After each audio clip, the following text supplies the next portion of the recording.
আমি টুটু সাধু, আমার চ্যানেলের নাম ক্যামেলিয়া। কত না ভাগ্যে আমার এই জীবন ধন্য হলো, স্মৃতিতে একটু সিঁদুরে সব কিছু বদলে গেল।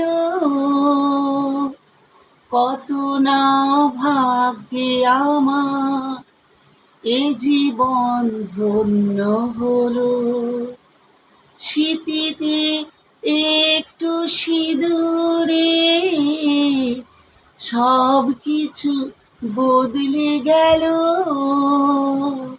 কত না ভাগ্যে আমার।